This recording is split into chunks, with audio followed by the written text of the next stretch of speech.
शांति। ओम शांति।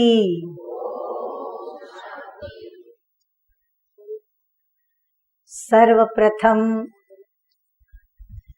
मीठे मीठे प्यारे प्यारे दुख हरता सुख करता, जीवन में दुखदाई जो भी बंधन है उन सभी बंधनों से मुक्त करने वाले मुक्तिदाता, जीवन मुक्तिदाता और हम सभी को एक ऐसे स्नेह के पवित्र संबंध के सूत्र में बांधने वाले परम प्रिय परमपिता परमात्मा ज्योतिर्बिंदु शिव बाबा की स्मृति के साथ आप सर्व को आज के पावन पर्व रक्षाबंधन की बहुत बहुत बधाई हो, मुबारक हो और आप सभी को इस बंधन को बांधने की विशेष अभिनंदन हो, अभिनंदन हो, अभिनंदन हो। आज पावन पर्व रक्षाबंधन है और हम सभी भाई बहनें इस त्योहार का भी बेसब्री से इंतजार करते हैं, क्योंकि यह विशेष भाई बहन के संबंध का यादगार त्योहार है। परंतु परम पिता परमात्मा हम बच्चों को आकर के एक आध्यात्मिक रहस्य सुनाते हुए ये समझाते हैं कि यह पवित्र स्नेह के संबंध का सूत्र है। फिर वो पवित्र स्नेह का सूत्र माँ और बच्चे के बीच भी हो सकता है, पिता पुत्र के बीच भी हो सकता है, दो मित्र के बीच भी हो सकता है। इस प्रकार जो भी व्यक्तियों के साथ हमारे जो भी संबंध जुड़े हुए हैं या हमारे संपर्क बने हुए हैं या जिस भी व्यक्ति को हम स्नेह करते हैं, कईयों को हमने संबंधों के नाम दिए हैं, परंतु कईयों को हमने संबंधों के नाम नहीं भी दिए हैं। ऐसे सर्व संबंधों का यह स्नेह सूत्र का यादगार है। तो परमपिता परमात्मा ने हम बच्चों को ये राज समझाया है कि ये रक्षा बंधन जो है, इसके अर्थ और भाव को पहले समझ लो। रक्षा और बंधन ये दो शब्दों का मिला जुला ये त्योहार। तो रक्षा शब्द जो है वो हमें स्वरक्षण करने के लिए इशारा करता है, या फिर या व्यक्तिगत हम अपना रक्षण करें, या परिवार की रक्षा हो, या समाज की रक्षा हो, या फिर हमारे राज्य की रक्षा हो, राष्ट्र की रक्षा हो, या विश्व की भी रक्षा हो सकती है। और इस रक्षा के साथ सभी जुड़े हुए हैं, चाहे व्यक्ति का आपसी संबंध हो, जिस संबंध के अंदर सुख भी है दुख भी है, क्योंकि हमारे जीवन के अंदर अनेक रंग हैं। सुख के भी रंग हैं, शांति के, आनंद के, प्रेम के, ऐसे कई पॉजिटिव रंग भी हैं, परंतु साथ साथ कई नेगेटिव रंग भी हैं। दुख है, अशांति है, या फिर जैसे हम कहते हैं कि स्वभाव और संस्कारों के अंदर अनेक विध विचित्रताएं हैं, जिनके कारण व्यक्ति स्वयं भी उसको बंधन महसूस करता है और जिस व्यक्ति का उन्हों से संबंध है वह भी उनके स्वभाव और संस्कारों से परेशान होकर के बंधन महसूस करते हैं। ऐसे ही जन्म, जीवन और मृत्यु और पुनर्जन्म, यह भी एक बंधन की श्रृंखला है, जिस श्रृंखला से आत्मा को गुजरना पड़ता है। ठीक उसी प्रकार कर्म, श्रेष्ठ कर्म, कनिष्ठ कर्म और फिर उन कर्मों की भोगना, चाहे सुख के रूप में चाहे दुख के रूप में, यह भी एक बंधन का सिलसिला कर्मों के साथ चलता रहता है और उस कर्म के बंधनों में हम सभी मनुष्य आत्माएं चलती रहती हैं।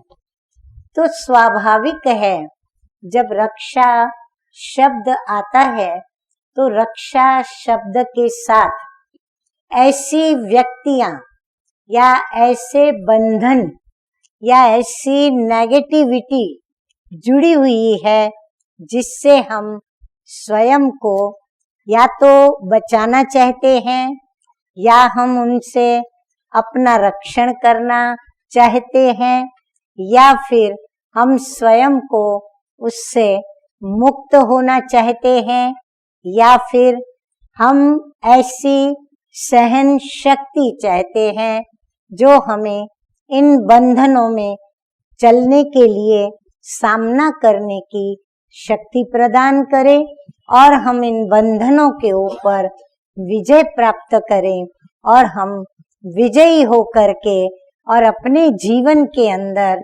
संतुष्टता के साथ फरियाद न करें प्रभु से, परंतु प्रभु को हम याद करते चलें। तो रक्षा शब्द हमें ये सूचित करता है कि सामने हमारे कोई ऐसा पक्ष है या हमारे सामने कोई ऐसी व्यक्तियां हैं जो दुश्मन कहो तो दुश्मन, नेगेटिविटीज कहो तो नेगेटिविटीज, अवगुण कहो तो अवगुण, विकृतियां कहो तो विकृतियां, कमजोरियां कहो तो कमजोरियां, हमें इन सभी से हमारा रक्षण होना अति आवश्यक हो जाता है। जैसे हम अपने देश को सुरक्षित रखने के लिए अपनी सेनाएं रखते हैं, वायु सेना, जल सेना, जमीन की सेना, हम ये सेना क्यों रखते हैं? क्योंकि वो हमारी रक्षा करते हैं, हमारे देश की वो रक्षा करते हैं। और रक्षा हम क्यों चाहते हैं? क्योंकि जहाँ रक्षा है वहाँ अवश्य रक्षा करने वाला कोई रक्षक होता है, और जो रक्षक होता है यदि वो रक्षक शक्तिशाली है, समर्थवान है, या वो रक्षा करने वाला बहादुर है, हिम्मतवान है और सदैव ही सफलता को प्राप्त करने वाला है, तो हम अपने जीवन के अंदर एक स्वतंत्रता का अनुभव करते हैं। और ये रक्षा बंधन, तो उसके साथ जो बंधन शब्द है, कितनी वंडरफुल ये बात है, कितनी यह विचित्रता है कि एक तरफ तो हम बंधनों से स्वयं को मुक्त होना चाहते हैं, मुक्त करना चाहते हैं, और दूसरी तरफ हम एक ऐसे सूत्र में बंधना भी चाहते हैं। सामने से हम उस सूत्र को बांधने के लिए अपना हाथ आगे बढ़ाते हैं। तो ये क्या बात हुई कि एक तरफ हम बंधनों से मुक्ति चाहते, दूसरी तरफ हम बंधनों में बंधना चाहते। तो हमें दोनों बंधनों को समझ लेना अति आवश्यक है।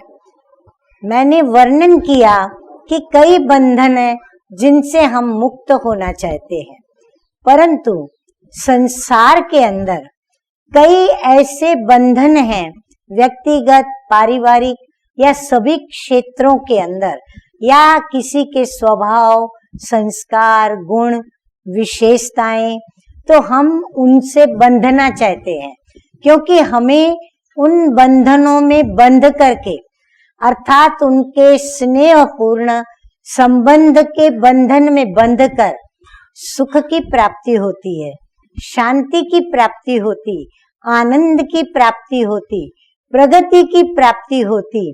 जीवन के अंदर हमें भिन्न भिन्न प्रकार की अनेक प्राप्तियां होती है, परंतु हमें ये भी याद रहना चाहिए कि हर बंधन के साथ कुछ परहेजें भी जुड़ी हुई रहती है, और वो परहेजें हमारी रक्षा करती है। अब वो परहेजें हम ब्राह्मणों के लिए क्या है, अभी तो मैं सिर्फ उनका वर्णन करूंगी, क्योंकि आज मैं ब्राह्मणों की सभा के बीच बैठी हूँ, इसीलिए हम ब्राह्मणों को किस बात से रक्षा चाहिए। तो हम हैं शिव बाबा की प्रजापिता ब्रह्मा के द्वारा एडॉप्टेड चिल्ड्रन, यानी दत्तक लिए हुए इस सृष्टि के नव निर्माण के लिए निमित्त बने हुए बच्चे, जो इस सृष्टि का परिवर्तन चाहते हैं, दुखी सृष्टि को सुखी बनाना चाहते हैं, अपवित्र पतित सृष्टि को पावन और पवित्र बनाना चाहते हैं। रावण राज्य जैसी इस पुरानी दुनिया को राम राज्य जैसी हम नई दुनिया बनाना चाहते हैं, या यूं कहें कि परमपिता परमात्मा जो कि इस विश्व का उद्धार करने आए हैं, विश्व का परिवर्तन करने के लिए आए हैं, तो अनेक अधर्मों से भरी हुई सृष्टि, अधर्मों से भरी हुई, धर्म इति धारयति, धारणाओं से वंचित। तो धारणा हमेशा पॉजिटिविटी की सुखदायी होती है। जब हम पॉजिटिव धारणाएं जीवन में नहीं करते तो वो अधर्मी बन जाते हैं। तो ऐसी अधर्मी दुनिया वर्तमान मेजॉरिटी बन चुकी है, जिनका विनाश करना या विनाश होना आवश्यक है और निश्चित भी है। तो परमपिता परमात्मा ऐसी अधर्मी असत्य दुनिया का विनाश करने और सत्य धर्म की दुनिया अर्थात पॉजिटिविटी वाली दुनिया अर्थात दिव्य दुनिया, जिस दुनिया के अंदर राम का राज्य यानी निराकार राम जो है परमपिता परमात्मा, उसकी कल्पना का राज्य जो साकार रूप लेता है। परमात्मा ऊंचे ते ऊंचा है, महान ते महान है, सर्व आत्माओं का वो सदा कल्याणकारी पिता है, सर्व का दुख हरता सुख करता है। तो अवश्य ही ऊंचे ते ऊंचे पिता परमात्मा, यदि हम बच्चों के लिए सृष्टि रचेंगे या हम बच्चों को भी अधर्मी से धर्मी बनाएंगे या हम बच्चों का भी परिवर्तन करेंगे, तो कैसी दुनिया और हमें वो कैसा बनाएंगे। अवश्य वो देवी और देवताओं की दुनिया बनाएंगे, क्योंकि वो है परम पूज्य। तो हम उनके बच्चे ठहरे तो वो जरूर पूज्य दुनिया बनाएंगे। और पूज्य कौन है? जो मंदिरों में प्रस्थापित देवी देवताएं हैं। अब देवी देवता ये हमारे कल्पना के बाहर की बात है। कई सोचेंगे कि हम मनुष्य क्या मंदिरों में प्रस्थापित मूर्तियों के जैसे प्रैक्टिकल बन सकते हैं? ये तो संभवित नहीं, परंतु परमात्मा के लिए तो ये संभवित है। तो परमात्मा आकर के हम मनुष्य आत्माओं को मनुष्य से देवी और देवता बनाते हैं। पर कैसे बनाते हैं? एक रक्षा का सूत्र बांध करके। रक्षा सूत्र माना हम जैसे कि एक प्रतिज्ञा का सूत्र बांधते हैं प्रभु के साथ में, और प्रभु वो प्रतिज्ञा का सूत्र हमें बांधता है कि हम इस पतित दुनिया को पावन बनाएंगे। परंतु कैसे बनाएंगे? प्रथम हम स्वयं पतित से पावन बनेंगे। अब पतित बनाने वाले हैं 5 विकार, काम, क्रोध, लोभ, मोह और अहंकार।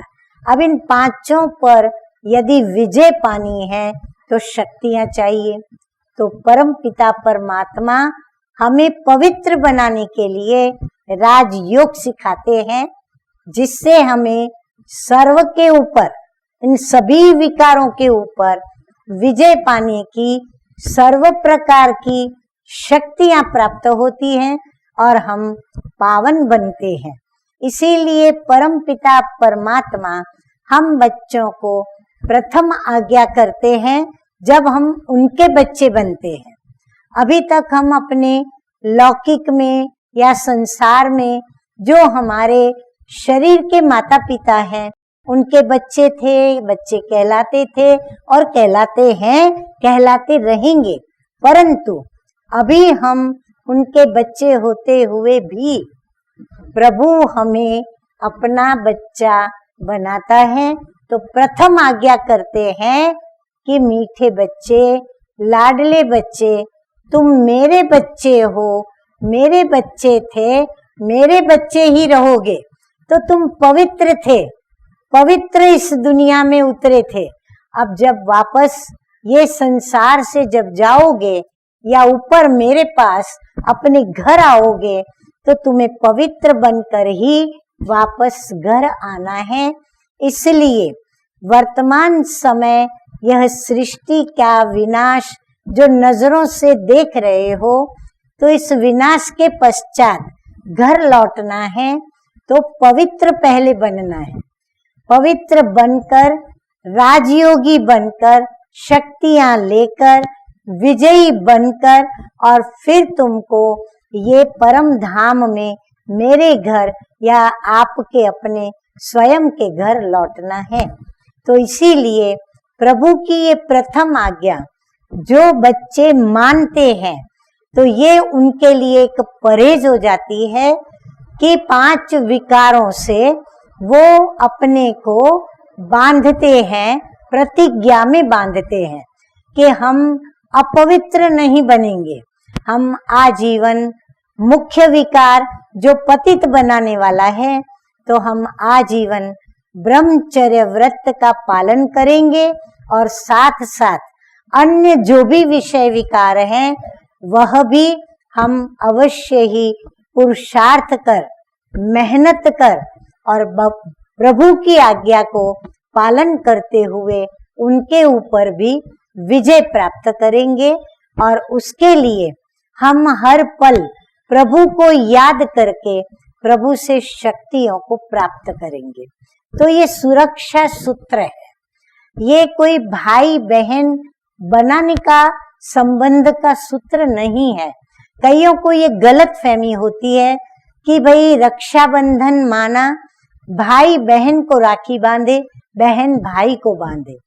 नहीं, ऐसी कोई बात नहीं है। ये राखी, जैसे मैंने पहले आरंभ में बताया कि ये सूत्र किसी भी 2 संबंधी के बीच में है और वो यही सोच करके 1-2 को राखी बांधते हैं कि मेरे स्वभाव संस्कार जहां तुम्हें दुख दे, जहां तुम्हें वो अपवित्र करे, चाहे काम विकार से, चाहे क्रोध विकार से, लोभ से, अहंकार से या मोह से, वहां तुम मेरी रक्षा करना और मैं तुम्हारी रक्षा करूं। ऐसे दोनों 1-2 से प्रतिज्ञाबद्ध होते हैं। इसमें कोई संबंध की बात नहीं, परंतु 1-2 के मित्र बनकर, चाहे हितेच्छु बनकर, शुभ भावना से और शुभ कामना से ये सूत्र बांधते हैं। और जो इस सूत्र को बांधता है वह जगत जीत बनता है, वह माया जीत बनता है, वो विषय विकारों के ऊपर विजय प्राप्त करता है। और वह विजयी रत्न कहाँ विराजमान होता है? स्वयं प्रभु के दिल तख्त पर। और जो प्रभु के दिल तख्त पर विराजमान होता है वो फिर मनुष्य से देवता बनता है और उसी का स्थान मंदिरों में रखा जाता है और वही मनुष्य से देवता कहलाता है। मनुष्य से देवता ये कोई बड़ी बात नहीं है, देवता भी है मनुष्य, परंतु दिव्य गुणधारी, और वो दिव्य गुण परमपिता परमात्मा हमें सूत्र बांधकर बंधन बांधते हैं, माना प्रतिज्ञाबद्ध करते हैं कि अभी से तुम अपने को निर्विकारी रखोगे, अपने स्वभाव संस्कारों को भी निर्विकारी रखोगे और इसी निर्विकारिता के साथ खुद भी सुखी रहोगे, सबको सुख पहुंचाओगे, खुद पवित्र रहोगे, सबको पवित्र रखोगे, खुद स्वच्छ और साफ दिल रहोगे, दूसरों को भी स्वच्छ और साफ दिल रखोगे, न खुद धोखा खाओ न किसी को धोखा दोगे। इसी प्रकार हम स्वयं की सुरक्षा करेंगे। तो सुरक्षा माना शुभ भावना, शुभ कामना से स्वयं की भी रक्षा करना, अन्य आत्माओं की भी रक्षा करना। तो आज के इस पावन पर्व रक्षाबंधन के इस पावन सूत्र को बांधने से पहले इस बहन की भी शुभ भावना और शुभ कामना को लेकर आप जिसको भी रक्षा सूत्र बांधना चाहो आप अवश्य बांधें, और बांधते समय आप स्वयं भी किसी स्वभाव या संस्कार जो दुखदाई हो उसको छोड़ने की प्रतिज्ञा करें, और जिसको आप बांधेंगे वह भी प्रतिज्ञा करे, दोनों भी प्रतिज्ञाबद्ध होकर और ये राखी बांध सकते हैं।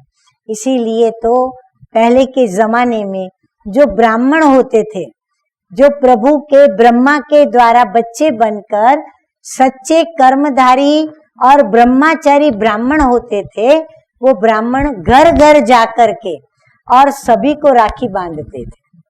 तो हमें भी यह राखी ऐसे नहीं कि सिर्फ भाई बहन बांधे, हम जिसके लिए भी स्नेही हैं, जिसके हम संबंधी हैं, जिससे भी हमारा संपर्क है, व्यवहार है, जिसका भी हम शुभ चाहते हैं, शुभ भावना है, शुभ कामना है, हम उसकी कलाई को आगे लेकर के और हम सामने से उसको शुभ भावना शुभ कामना की यह पवित्र राखी बांधे, और इसी प्रकार हम सुख शांति आनंद और प्रेम से इस राखी के त्योहार को तिलक लगाएंगे, आप मुख मीठा भी कराएंगे। हर एक बात के पीछे आध्यात्मिक राज है। इन राजों में इतनी सी बात याद रखें, तिलक करते समय याद रखें कि मैं प्रभु की संतान हूँ, प्रभु ज्योति बिंदु है, मैं भी ज्योति बिंदु, मस्तक में भाल पर भ्रुकुटी के बीच निवास करता हूँ, इसीलिए यहाँ तिलक लगाते हैं। मुख मीठा करते हैं, हम वचनबद्ध होते हैं, प्रतिज्ञाबद्ध होते हैं, तो हम आपस में जो भी बोलेंगे, जब भी बोलेंगे, जैसे मीठा मिठास देता है, हमारी वाणी भी सबको मिठास देगी, अर्थात सुख पहुंचाएगी, शांति पहुंचाएगी, शीतलता अर्पण करेगी, और उसी प्रकार हम उनसे मिलते हैं, मंगल मिलन मनाते हैं, अर्थात हम अपनी दुश्मनावट भूल करके और हम उनसे गले लगेंगे, क्योंकि हम एक ही पिता की आपस में संतान भाई भाई हैं। इसीलिए हम भाई भाई के संबंध से आपस में गले मिलेंगे, और फिर प्रभु के द्वारा हम ये सौगात प्राप्त करेंगे कि प्रभु हमें जो प्रॉपर्टी देने आए हैं, मनुष्य से देवता बनाने के लिए जितने भी गुण हैं, जितने भी स्वभाव हैं, अच्छे संस्कार हैं, ये सारा वर्षा प्रभु हमें प्रदान करते हैं सौगात के रूप में। वो हम प्रभु को याद करके उससे प्राप्त करें। अच्छा, ओम शांति। फिर से एक बार आप सभी को इस पावन पर्व की बहुत बहुत बधाई हो, पावन सूत्र को प्रतिज्ञा से बांधने का आपको बहुत बहुत अभिनंदन हो और विजयी बनने की आपको बहुत बहुत मुबारक हो, मुबारक हो। ओम शांति।